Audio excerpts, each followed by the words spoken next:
Revako malala ao amin'ny tompo ho aminareo hatrany eny ny fahasoavan'i Jesoa Kristy tompontsika. Amen. Andriamanitra ireriany no marina. Andriamanitra ireriany no marina. Zany no misongadina amin'ny finainantsika anio. Ao amin'ny Romanina 9:7, ny 9:7 hatramin'ny 9:20. Andriamanitra ireriany no marina. Lasa ny ady hevitra ary nanome fanampanazavana misimisy kokoa tsy dia kely ny fanazavana nentin'ny apôstôly Paoly, nilazana ny resaka anthropôlôjia amin'ny kristianina, ny maha izy azy ny olombelona, fa ambara sy asongadina fa mpanota eo anatrehan'Andriamanitra ny olombelona, ary nosokafany olona ny ady hevitra manao hoe raha izany ary inona ny tombony ananan'ny jiosy raha toa ka samy mpanota tahaka izany avokoa, raha hoarina amin'ny jentilisa. Marina fa amin'ny mahajiosy dia misy ny teny fikasana izay naorin'Andriamanitra tamin'izy ireo, misy ny tenin'Andriamanitra izay efa nomen'Andriamanitra ny olombelona, ny jiosy, ary indrindra ny nanomezan'Andriamanitra ny lalàna izay ahazahoana ny fahalalana ny marina ny ota, ho ny ambarany 9:20. Kanefa na eo ary izany heverina fa tombon-dany manokana izany, dia asongadina kosa fa eo anatrehan'ny ota izay atao dia mitovy ihany na jiosy na jentilisa. Ambara mihitsy ary eto fa tototry ny fahotana ny zanak'olombelona. Tsy misy afa-tsy fahotana no ataony. Rehefa mamaky tsara tsika dia tsy misy afaka eo anatrehan'ny fahotana izay nataony, fa hoy ny voalaza hoe tsy misy marina na dia iray akory aza. Notany sain'ny apôstôly Paoly avokoa ireo andininy tao amin'ny tononkira, ny bokin'ny Salamo, izay manamarina fa mpanota ny zanak'olombelona, ary ao anatin'ireny no anasongadinana fa tsy afa-miala eo anatrehan'ny fahamelohana amin'ny maha-olombelona azy na jiosy na jentilisa. Eto ary dia hitantsika mihitsy fa tototry ny fahotana hatrany an-tampon-doka, hatrany am-paladia, hatrany an-doka, hatrany an-tongotra ny zanak'olombelona. Voatanisa eto daholo ireo singa rehetra ananan'ny olombelona. Hitantsika manomboka eo amin'ny 9:17, ny tendany, ny lelany, ny molony, ny vavany, ny tongony, izay samy mampanota azy avokoa. Raha ny olombelona zany ry havako, dia marina mihitsy ny ambara fa tsy misy marina na dia iray akory azy. Kanefa fantatsika tsara ny valiteny nomeny Jesoa Kristy fa izay ny momba io marina io dia ambara fa Andriamanitra ireriany no marina.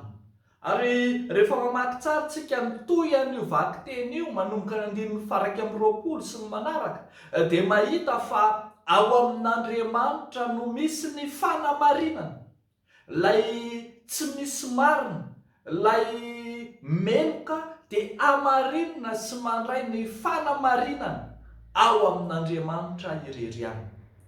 I Jesoa Kristy no loharanon'ny fanamarinana ny meloka.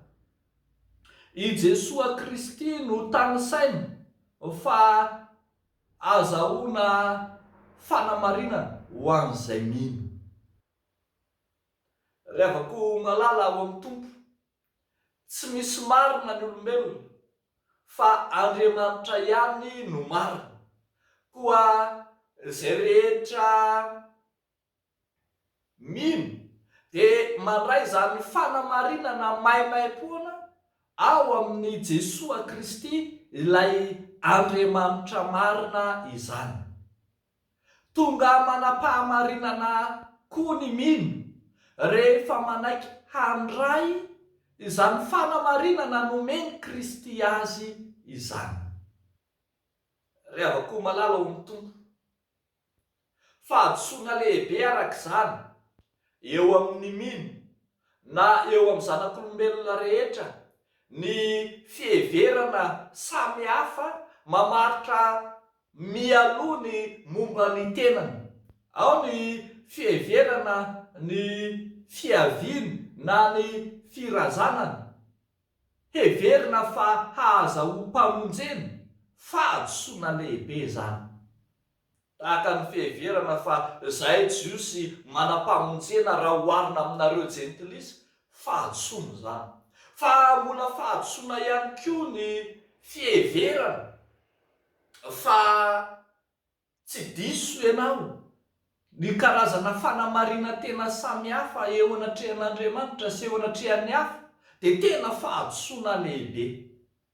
Eny, fa mbola fahadisoana ihany koa ny tsy faneken'ny olona anankiray handray ny fanamarinana izay omeny Kristy azy. Arak'izany, tsy misy marina na dia iray akory aza, fa maika mbola fahadisoana lehibe ny tsy fandraisan'ilay tsy marina ny fanamarinana izay ataon'ny Tompo azy. Fahadisoana ny tsy fanekena handray ny fanamarinana amin'ny finoana. Zavatra lehibe antsoina hoe filazana tsara na vaovao mafaly mihitsy izany ny fanadiovana, ny fanamarinana ataon'i Kristy ireo izay tsy marina, ny olombelona rehetra izay meloka eo anatrehany. Izany no asa-pamonjen'i Kristy, tonga hanamarina ny tsy marina, satria efa tonga ny zanak'olona hitady sy hamonjy ny very, ary tsy mifinaritra ny mila mpanao fanafody fa ny marary. Dia mahereza, matanjaha, riavako malala, ekeo ny fahadisoana ao, dia ho amarin'ny Tompo maimaim-poana ianao. Amen. Vavaka isika. Misaotra anao izay Tompo noho ny fanekenao Andriamanitra ao amin'i Jesosy Kristy, ilay hany marina hitondra fanamarinana ho anay ihany koa. Misaotra anao izay satria lehibe ny fitiavanao, ary ankehitriny apetrakay aminao ny finoanay, ny fanantenanay, ny asanay, ny fanomponay. Vavaka manokana izay Tompo ho an'ireo izay miasa amin'ny sehatra tsy miankina, ireo izay miasa tena, ireo izay manao fiariana manokana ho an'ny tenany, manao asa tanana amin'ny endriny maro samihafa, na varotra izany, na asa tanana izany, na fiariana maro eo tena. Ianao Jesosy ampahery, tsy hampamora-kivy na hemotra azy ireny eo anatrehan'izay rehetra mety ho tsy fahombiazana. Ampahomby azy mandrakariva Tompo, araka ny sitraponao. Dia izany no angatanay amin'ny anaran'i Jesosy Kristy Tomponay. Amen.